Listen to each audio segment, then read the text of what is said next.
பேரன்புமிக்க கல்லூரி முதல்வர் பர்னபாஸ் ஜாக்கப் அவர்களே,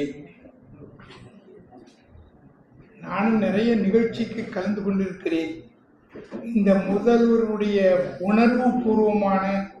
உணர்ச்சி பூர்வமான காமராஜ் பேச்சு என் உடம்பில் புல்லரித்து விட்டது. அந்த அளவுக்கு உணர்வு பூர்வமாக பேசினார். அதுக்கப்புறம் நான் என்ன பேச முடியும்? பள்ளிக்கூடத்தின் தொடக்க வரலாறை ரமணி அவர்கள் அற்புதமாக எடுத்து சொன்னார்கள். யாருக்கும் தெரியாது.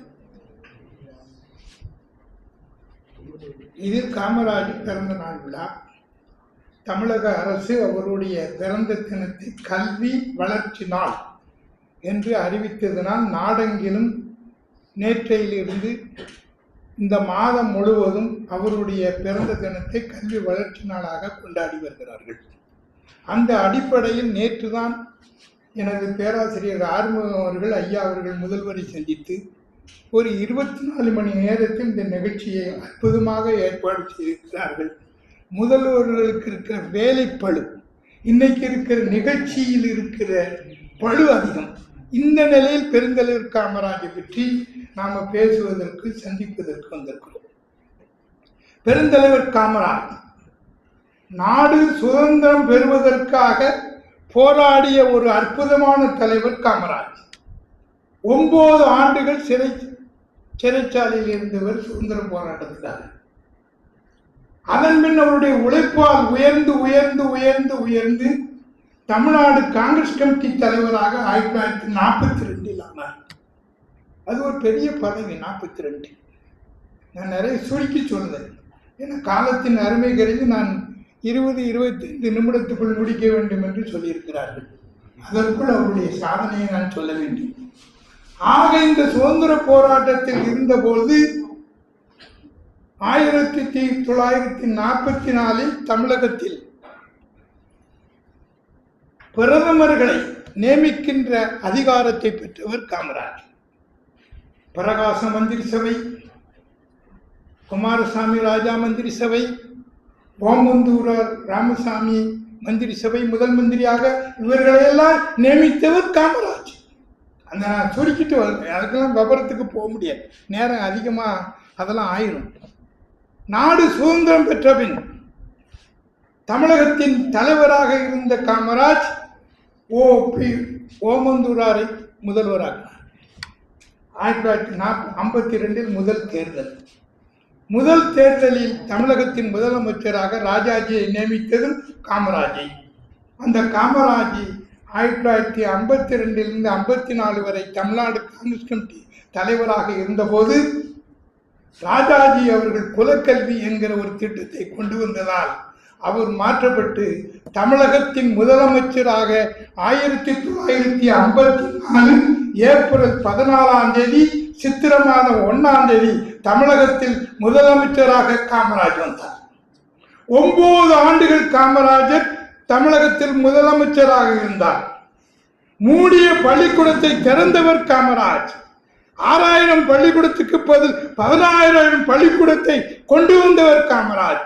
அதற்கு முன்னாடி இந்த திருநெல்வேலி தென்பகுதியில் தென்னிந்திய திருச்சபை இந்த டயோசிஸ் தான் அங்கெங்கு பள்ளிக்கூடங்களை உருவாக்கியது. ஐயா அவர்கள் ரமணி சொன்னார்கள், குற்றால ரோட்டில் தான் சான்ஸ் கல்லூரி பள்ளி இருந்தது என்று சொன்னால் எவ்வளவு பெரிய செய்தி. இன்னைக்கு அங்க குற்றாலத்தில் ஈஸ்டர்ன் பிரான்ச் வெஸ்டர்ன் பிரான்ச் பள்ளிக்கூடம் இருக்கிறது. இப்படி பள்ளிக்கூடங்கள் கல்விதான் முக்கியம் என்று எல்லோரும் சொன்ன போது இவர் பள்ளிக்கூடங்களை எப்படி திறந்தார்? அனைத்து பள்ளிக்கூடத்திற்கு ஐயப்பன் முதல்வர் சொன்னார், கட்டாய கல்வி, கட்டாய இலவச கல்வி எல்லோருக்கும் கொண்டு வர வேண்டும் என்பதற்காக 27% இருந்த படிப்பு சதவீதம் அதை 54% கொண்டு வந்தார் காமராஜ். ஆனால் பள்ளிக்கூடம் இலவச கல்வி வந்தது. இலவச கல்வி கொடுத்து SLC வரைக்கும் 1960 வரைக்கும் ஃபீஸ் கட்டி தான் படிக்க வேண்டும். அந்த ஃபீஸை நீக்கி SLC வரை இலவச கல்வியை கொண்டு வந்தால் SLC படிப்பு முடிஞ்சிடுச்சு. படித்த பிறகு என்ன செய்ய முடியும்? வேலைக்கு போகணும். வேலைக்கு அப்போ ரெண்டே வேலை தான். ஒன்று கிளார்க் வேலை, இன்னொன்று டைபிஸ்ட் வேலை. இந்த 2 வேலையை தவிர வேறு வேலை கிடையாது. என்னென்ன போஸ்டாட்டில் போய் வேலை பார்க்கணும். இப்படி இருந்தபோது இந்த படித்தவர்கள் கூடிக்கொண்டே இருந்தபோது மாவட்டத்திற்கு ஒரு ஐடிஐ உருவாக்கி வேலை வாய்ப்பை உருவாக்கி தந்தவர் காமராஜ்.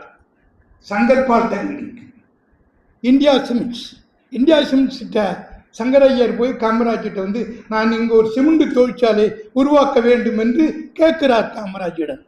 காமராஜ் சொல்லுகிறார், இந்தியா சிமெண்ட்ஸ்க்கு நான் உருவாக்கி தருகிறேன், அதுக்கு அனுமதி தருகிறேன், நீங்கள் ஒரு பள்ளிக்கூடத்தை கட்டுங்கள், அங்க இருக்கிற ஆசிரியர்களுக்கு நான் சம்பளம் தருகிறேன்.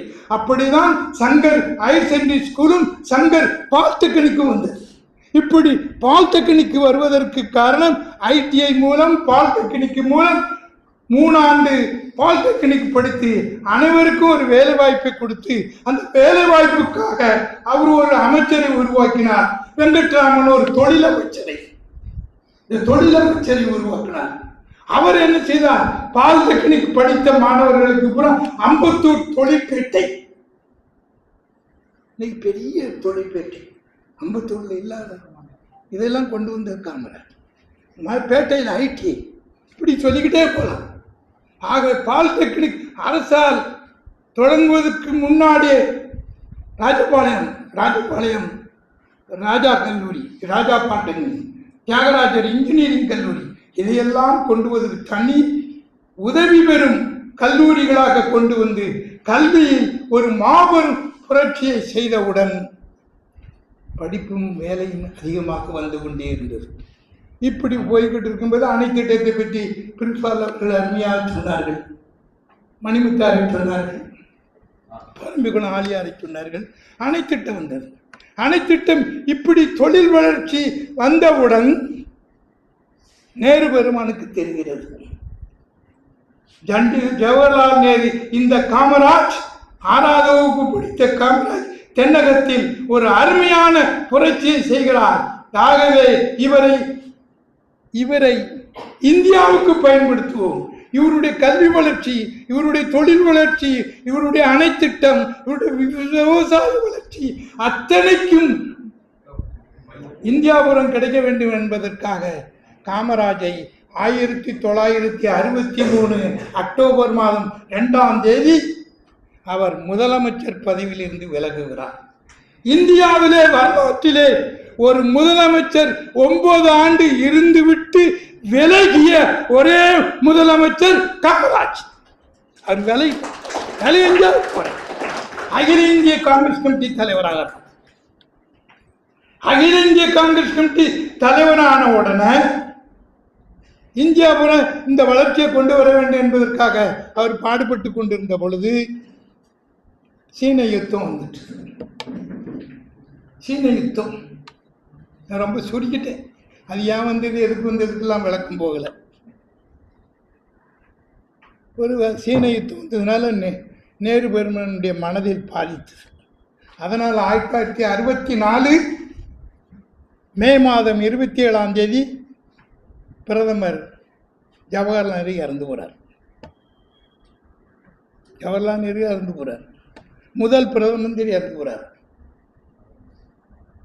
இறந்த உடனே ஒருவர் சொல்லுகிறார், இனி இந்த நாட்டை ஆண்டவன் தான் காப்பாற்ற முடியும், ஆண்டவன் தான் காப்பாற்ற வேண்டும் என்று ஒருவர் சொல்லுகிறார். இதெல்லாம் ரொம்ப முக்கியமான செய்தி. ஆண்டவன் தான் காப்பாற்ற வேண்டும். இன்னைக்கு உலகத்தில் எத்தனை சண்டை நடக்குது, எங்கெல்லாம் சண்டை நடந்துக்கிட்டு இருக்கு. ஈரானுக்கும் ஈராக்குக்கும் அமெரிக்காவுக்கும் உக்ரைனுக்கும் அங்கேயும் இங்கே நடக்கிற சண்டைகள் நீங்கள் பார்த்துக்கிட்டு இருக்கீங்களா? அதே மாதிரி அந்த நேரத்தில் இந்த நாட்டை காப்பாற்றுவதற்கு ஒருவர் வந்தார். அதுதான் சிவகாமி பெற்றெடுத்த மகன் காமராஜ். அவர் தான் டெல்லிக்கு போறார். டெல்லிக்கு போய் எல்லோரும் சேர்ந்து நீங்களே பிரதமராக இருங்கள் என்று காமராஜை எல்லோரும் சொல்லுகிறார்கள். நான் இருக்க மாட்டேன் என்று சொன்ன ஒரு பெருந்தன்மையானவர் காமராஜ். வேண்டான்ட்டார், பிரதமர் வேண்டான்ட்டார். அவர் ஒருத்தரை சொன்னார், லால் பகதூர் சாஸ்திரியை பிரதமராக்கினார். இது காமராஜ். இரண்டாவது பிரதமர் காமராஜ். அவர் இருக்கும்போது ஒரு யுத்தம் வந்துட்டு, பாகிஸ்தான் யுத்தம். அதனால அவர் என்ன செய்தார, சுருக்கிட்டு 1966 ஜனவரி 11 அவரும் இறந்து போய்விட்டார். அப்போ மூணாவது பிரதமர் யாருக்கு தெரியுமா? தம்பி யாரு? இந்திரா காந்தி. Very good.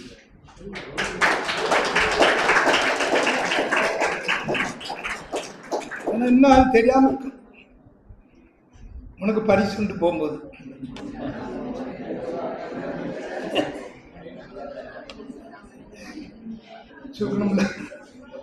இந்திரா காந்தி பிரதமரான. ஆகவே அந்த திருமதி இந்திரா காந்தியை பிரதமராக தேர்ந்தெடுத்ததும் காமராஜ் தேர்ந்தெடுத்தார். ஒரு காமராஜ் அகில இந்திய காங்கிரஸ் கமிட்டி தலைவராக இருந்தபோது அவருடைய பணி இந்தியா முழுவதும் இருந்ததிலிருந்து திருமதி இந்திரா காந்திக்கு அப்புறம் இவர் என்ன செய்தார், இனி அப்படியே இருந்தபோது நாட்டை காப்பாற்ற வேண்டும் என்று இருந்தபோது இந்த காமராஜ் என்ன செய்தார் என்பது வெளியில் தெரிஞ்சது. நான் கூட இங்கே வடக்கே வாழுகிறது தெற்கே தெரிகிறது எங்கேயோ படித்தேன் ஒரு வசனம். இன்னும் வடக்க வாழலை. ஒரிசா அப்படிதான் இருக்கு, பீகார் அப்படிதான் இருக்கு, அஸ்ஸாம் அப்படிதான் இருக்கு, ஊபி பிரதமர் நேரு பிறந்த ஊரும் அப்படிதான் இருக்கு. ஆனா இன்னைக்கு தமிழகம் கல்வியில் உயர்ந்து நிமிர்ந்து உயர்கல்வியில் டாப்புக்கு இருக்கிறது என்றால் அதற்கு வித்திட்ட காமராஜ் தான் என்பதனாலே அவருடைய பிறந்த தினத்தை கல்வி வளர்ச்சி நாள் எழுச்சி நாள் என்று கொண்டாடப்பட வேண்டும் என்று காமராஜருடைய செயலை அவர் எப்படி எப்படி கொண்டு வந்தாருங்கிறதுக்கெல்லாம் மதிய உணவு எப்படி வந்தது, அது வந்து சேர்மாதேவி தான் காரணம். அவர் அம்பாசமுத்திரத்திலிருந்து களக்காட்டுக்கு ஒரு நாள் போன அடிப்படி. அப்போ தேசிய கொடி தான் அவருடைய காரில் இருக்கும். போகும்போது சேர்மாதேவி ரயில்வே கேட்டு அடைச்சிட்டான். முதல்வர் கார் நின்றுட்டு அங்கே ஒரு 5-6 பையங்க ஆடு மாடு மேய்ச்சிட்டு வர. அவன் தேசிய கொடியை பார்த்த உடனே ஒரு உணர்ச்சி வசப்பட்டு ஓடி போய் அந்த காரை போய் பார்க்கான். அங்கே காமராஜ் இறங்கினார். என்னப்பா நீங்கள்லாம் பள்ளிக்கூடத்துக்கு போகலையான்னு கேட்டார். அவங்க காமராஜ் கேட்டார், பள்ளிக்கூடத்துக்கு போகலையான்னு கேட்டார். கேட்ட உடனே நாங்கள்லாம் ஆடு மாடு மேய்ச்சாதான் மத்தியானம் ராத்திரி எங்களுக்கு சாப்பாடு கிடைக்கும். ஆகவே ஆடு மாடு மேய்த்து தான் எங்களுக்கு இரவு சாப்பாடு கிடைக்க வேண்டும் என்றால் ஆடு மாடு. அவன் சாப்பாடு போட்டால் பள்ளிக்கூடத்துக்கு போவியான்னு கேட்டார். சாப்பாடு போட்டால் பள்ளிக்கூடத்துக்கு போகிறேன்னு என்ன. ஆக இவன்ட்டு பேசி முடிச்சுட்டு ரயில்வே கேட்டு திறந்த உடனே இவர் போயிட்டார். இவர் கூட இருந்த ராமசுப்ரமணியா அந்த விளாத்திக்குளம் எம்எல்ஏ ஜில்லா போர்டு தலைவர் அவரை பார்த்து, என்ன ரெடியா? திருக்கணங்குடியில் பண்டாரம் பரதேசிகளுக்கு சாப்பாடு போடுவதை பார்த்தார். இவர்களுக்கு போடுகின்ற சாப்பாடை இந்த மாணவர்களுக்கு போடலாமே, இதை ஒரு திட்டம் யோசிங்கள் என்று சொன்னார். உடனே அவர் பக்தோச்சலத்தை கூப்பிட்டார், சி சுப்பிரமணியத்தை கூப்பிட்டார், கல்வி இலாக்கா டைரக்டர் நேனா தூணா சுந்தரவடிவேலை கூப்பிட்டார். உடனடியாக இவர்களுக்கு சாப்பாடு போட வேண்டும், மதிய உணவை உருவாக்க வேண்டும். அதற்கு நிதி செயலாளர் வர்கீஸ் நிதி இல்லையே என்கிறார். பிச்சை எடுத்தாவது அந்த மாணவர்களுக்கு சாப்பாடு போட வேண்டும் என்று சொல்லிதான் அன்னையாவேனும் அங்க ஒரு இலைக்கு எழுத்து விழித்தல் என்று சொன்னானே பாரதியார் பிறந்த ஊரிலேயே எட்டயபுரத்தில் மதிய உணவை தந்தவர் தான் காமராஜ். அதுதான் இன்னைக்கு பசி இல்லை, காலையிலும் பசி இல்லை, மத்தியானமும் பசி இல்லை. ஆனால் சாப்பிட்றதுக்கு சாப்பாடு தான் இருக்கு, சாப்பிடத்தான் முடியல. இந்த அளவுக்கு உணவு வளர்ச்சி அடைந்து விட்டது. இப்பேற்பட்ட காமராஜ் 124வது பிறந்த தினத்தில் நாம் கொண்டாடி கொண்டிருக்கிறோம் என்றால் இந்த காமராஜ் அகில இந்திய காங்கிரஸ் கமிட்டி தலைவராக 1963 வந்தபோது இதே திருநெல்வேலிக்கு 1964 வருகிறார். நான் அப்பொழுது ஆசிரியர் பயிற்சி பள்ளியின் மாணவனாக இருந்தேன். அவர்கள் 64 வருகின்ற பொழுது அகில இந்திய காங்கிரஸ் கமிட்டி தலைவர் பெருந்தலைவர் காமராஜ், ஏழை பங்காளன் காமராஜ், கல்வி கண் திறந்த காமராஜ் சிந்து பூந்துரை ஆற்று மணலில் பேசுகிறார் என்று 12 நாட்களில் சொக்கலால் தேனில் பேசியது இந்த செல்லப்பா.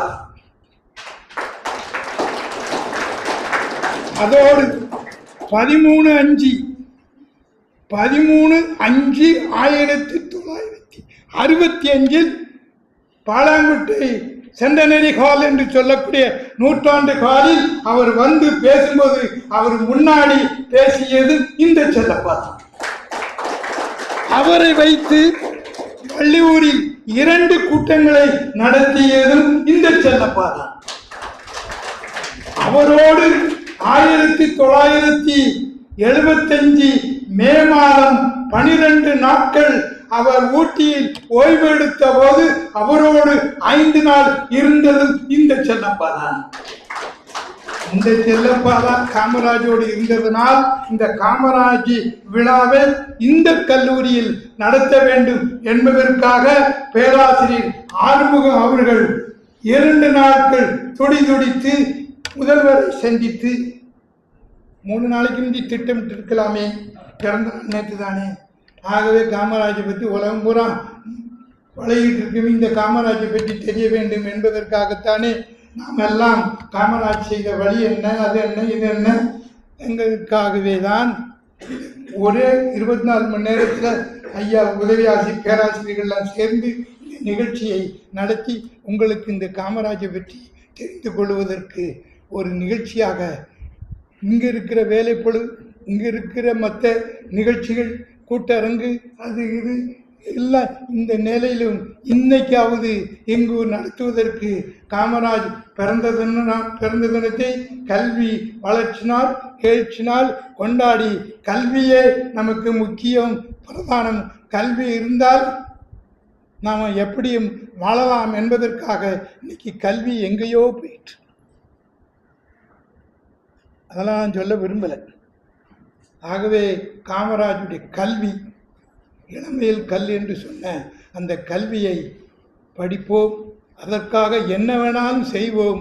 அதற்கு காமராஜ் வித்திட்டதை அவர் நமக்கு கண்ணை திறந்து தந்திருக்கிறார், கல்வி கண்ணை. அதை நினைத்து போற்றுவோம், வணங்குவோம் சொல்லி இந்த அருமையான வாய்ப்பை தந்த உங்களுக்கும் காமராஜை பற்றி தெரிந்து கொள்ளுகின்ற முதல்வர்களுடைய உணர்ச்சி பூர்வமான உணர்ச்சியில் நீங்களும் பலர் காமராஜி படித்தது போல் படிப்பதற்கு ஏற்பாடு செய்தது போல் நீங்கள் பலரை படிப்பதற்கு ஏற்பாடு செய்ய வேண்டும் என்று சொல்லி இந்த அருமையான வாய்ப்பை தந்த உங்களை அனைவருக்கும் நன்றியும் பாராட்டும் கூறி என்னுடைய உரையை இத்துடன் முடிக்கிறேன்.